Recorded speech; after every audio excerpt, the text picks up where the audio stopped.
Continuando, por favor.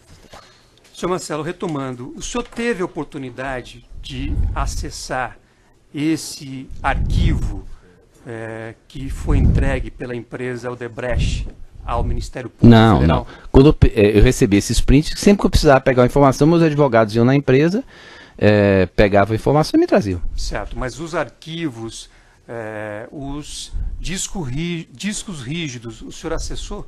Não, mas eu entendi que isso foi entregue ao Ministério Público e foi verificada a veracidade deles, tudo bem. Não, eu compreendo. Não acessei. Se o senhor acessou. Eu não acessei, eu inclusive estava preso até o final do ano passado. Então, toda hora que eu estou preso em casa agora, então toda hora que eu preciso, no meu caso, toda hora que eu preciso de informação, eu peço para meus advogados, olha, vê se tem esse tipo de informação lá nesse período, para esse tipo de e eles me trazem. Certo. Então, agora, esses documentos que o senhor apresenta, o senhor não tem a oportunidade de conferir nos sistemas, pelo que eu estou entendendo.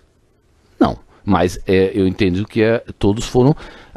depois tem o lado da PF que confirma a veracidade toda, porque a PF e o Ministério Público, eles têm a cópia do sistema. Então, todo documento... Mas o senhor não, mas é a mesma coisa. Olhar e conferir nos sistemas. Não, eu recebo o print, entrego o print, deduzindo que o print veio da empresa, é legítimo.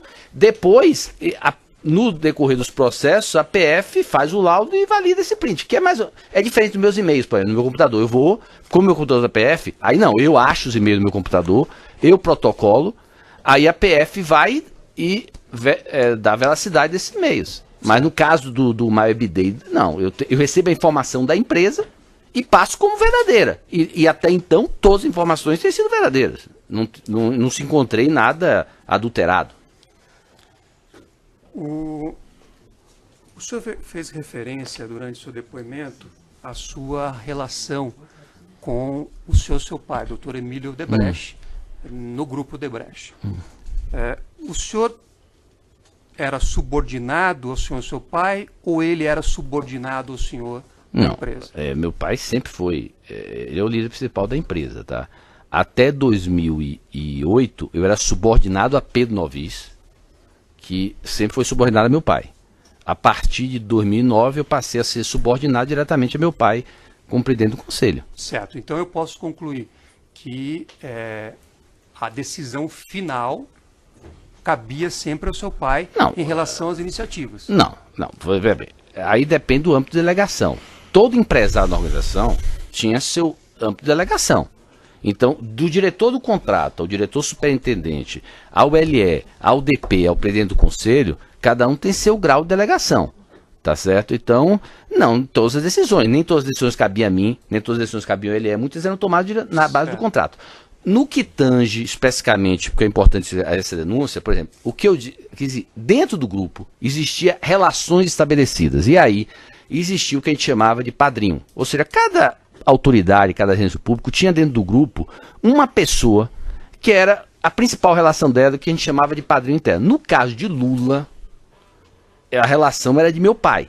Portanto, sim, nada que eu tratasse, direta ou indiretamente, certo? Ou qualquer outro tratasse direto ou indiretamente, em relação a Lula, deixaria de ter a aprovação e anuência de meu pai.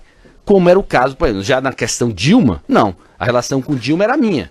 Então aquilo que eu tratasse com Dilma, eu não precisava levar para meu pai. Certo. Aquilo que eu tratasse com Lula, direto ou indiretamente, eu precisava levar para meu pai. Então, se o senhor fizesse alguma sugestão de determinado tema relativo ao ex-presidente Lula ao senhor seu pai, caberia ao senhor seu pai a decisão de levar adiante isso ou não. Sim, primeiro porque ele é meu líder, quer dizer, ele vai aceitar a sugestão que ele quiser.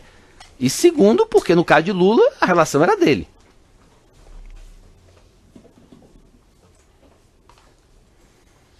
Mas eu volto a afirmar, quer dizer, não era tudo que meu pai decidia, nem tudo que eu decidia, cada um tem seu âmbito. Mas no que tange a Lula, sim.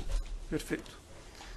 Senhor Marcelo, o senhor no começo desse depoimento já foi alertado pela meritíssima juíza. Eu posso só esclarecer, só para ficar claro assim, vamos pegar o exemplo do contexto italiano. O que é que eu me lembro de ter falado com meu pai? Meu pai sabia do valor global, certo? Que eu inclusive reclamava várias vezes.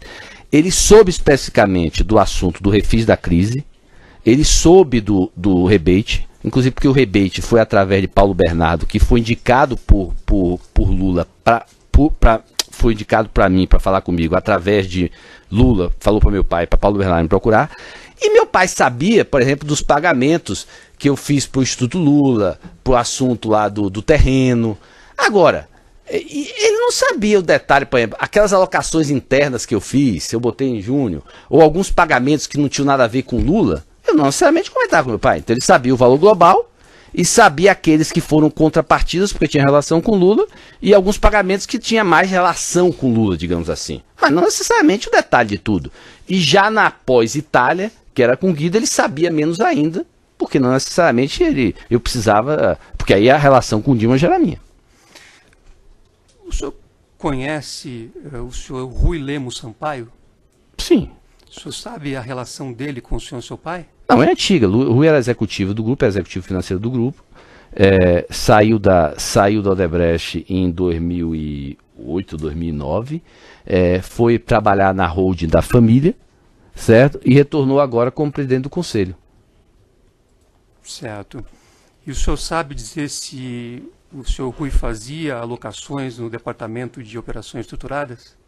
Não, alocações, veja bem, em tese, vários, eu acho que tinha uns 500 executivos que faziam isso. Então, o Rui, se ele fez ou não, eu não posso dizer. Agora, que ele, no cargos que ele ocupou, ele tinha delegação para fazer, tinha. Se ele fez ou não, eu não sei. Mas ele era um daqueles que tinham, digamos assim, delegação para fazer pagamentos não contabilizados. E para receber pagamentos também do setor de operações estruturadas? Aí, veja bem, aí até questão dos bônus não declarados, né? Porque eu imagino que, veja bem, grande parte das pessoas que eram dos diretos do meu pai, que respondiam a meu pai, meu pai tinha o hábito de fazer uma parte dos pagamentos não declarados, de maneira não declarada. Por iniciativa dele, ele achava a questão de relativismo, não sei. Ou seja, na verdade ele queria guardar para ele uma parte do valor que ele, sem que as outras pessoas soubessem por uma questão de relativismo. Esse é um dele, acho que foi isso, essa é uma opinião minha. Então, na verdade é o seguinte, eu imagino que é provável sim, que ele tenha recebido, eu diria até que com certeza, eu acho que tem, não, com certeza, ele e todos quase diretos do meu pai receberam. Eu tenho, inclusive, tenho que me lembrar aqui, acho que essa informação chegou, eu digo com certeza, acho que todos os diretos do meu pai receberam bônus não declarados, entendeu? É possível, então, que o seu Rui tenha recebido valores desse departamento. Essa informação, com certeza, eu até devo ter, mas eu não estou me lembrando se Rui especificamente, entendeu? Mas com certeza, com certeza. Certo. O senhor foi aqui já alertado no início do depoimento que o senhor estava prestando depoimento na condição de colaborador. Isso significa que o senhor firmou com o Ministério Público um acordo, correto? Foi. Nesse acordo, o senhor sabe dizer, ainda que por estimativa, o número de crimes que o senhor indica ter praticado? Veja bem, eu não indico nenhum crime, eu indico os fatos. Então, o que eu entendo com o acordo de colaboração é o seguinte: você diz os fatos que você participou, quem cabe tipificar se havia ou não crime é o Ministério Público. Então, ele avalia os relatos, faz as investigações e faz a denúncia. Então, na verdade, o que eu relato foram os fatos em que eu me envolvi.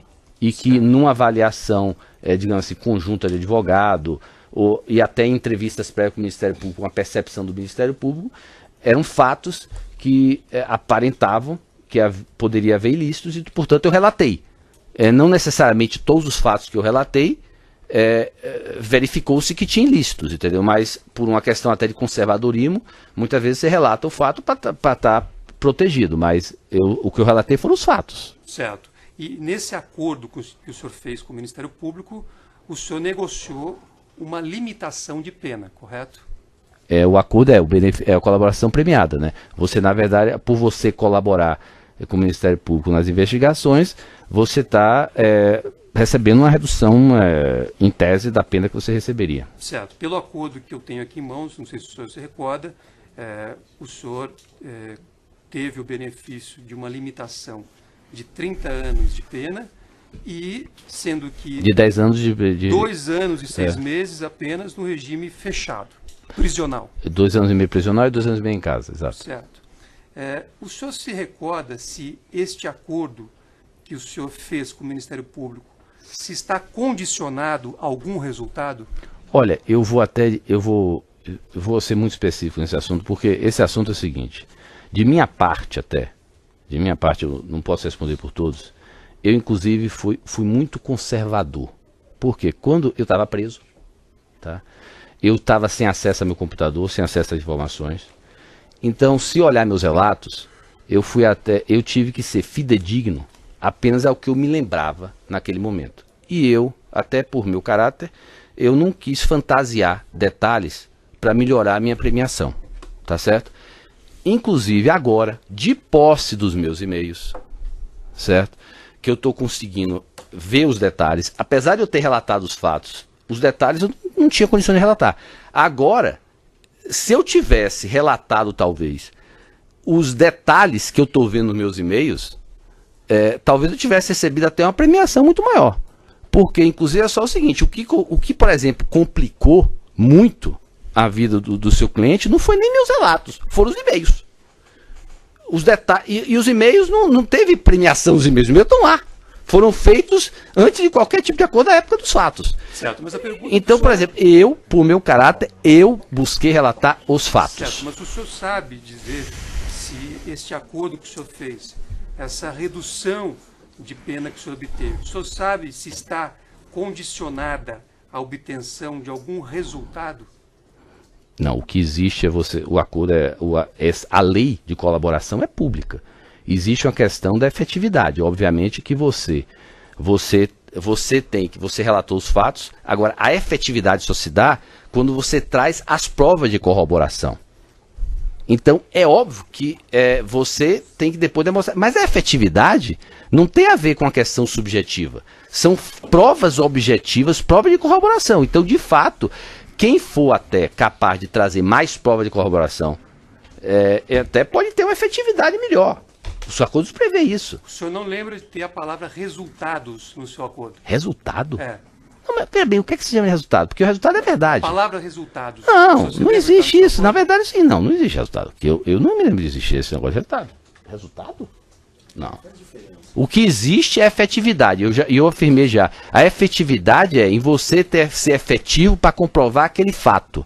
Inclusive, até para inocentar. Eu entendo até que quando vem uma denúncia e eu trago prova de corroboração que inocenta um determinado réu, eu estou sendo efetivo.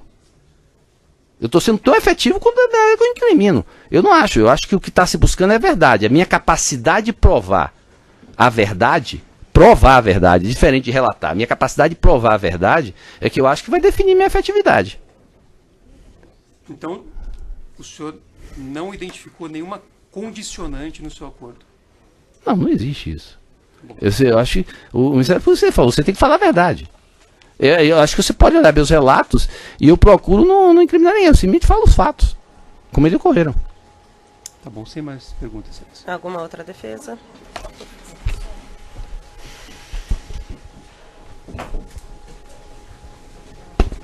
Boa tarde, Marcelo. Boa tarde. Pela defesa de Fernando Bittar, uma pergunta muito rápida. O senhor Alexandrino, ele foi ouvido aqui hoje antes do senhor, e na mesma linha do que ele já tinha dito no termo de colaboração, ele contou que o pedido dessa reforma do sítio de Atibaia foi feito diretamente a ele pela dona Marisa, e também passado para ele o contato de quem seria essa pessoa com quem ele deveria falar no sítio, e que foi ele que tomou a frente disso. E pelo que eu entendi do relato do senhor hoje, o senhor estava mais distante, num segundo momento só, que tomou conhecimento dessa história, é isso? Se eu dissesse o que aconteceu, eu já estaria confundindo entre o que eu me lembro da época com o que estou escutando. Então, eu me lembro que Alexandrino falou que teve esse pedido, mas hoje eu não sou capaz de dizer de onde é que veio esse pedido. Exatamente. Então, me corrija se eu estiver errada. É correto eu concluir que os detalhes disso, quem tem, como é que foi o pedido, quem fez, em que termos, quem tem é o próprio Alexandrino, que foi quem cuidou disso diretamente. Pelo que eu me lembro, foi Alexandre. Foi o que eu me lembro, que é Alexandrino. Só isso, não sei se meu pai pode ter também. Né? Ótimo. Obrigada, excelência. Alguma outra defesa? Doutor? Sem perguntas, então está encerrado.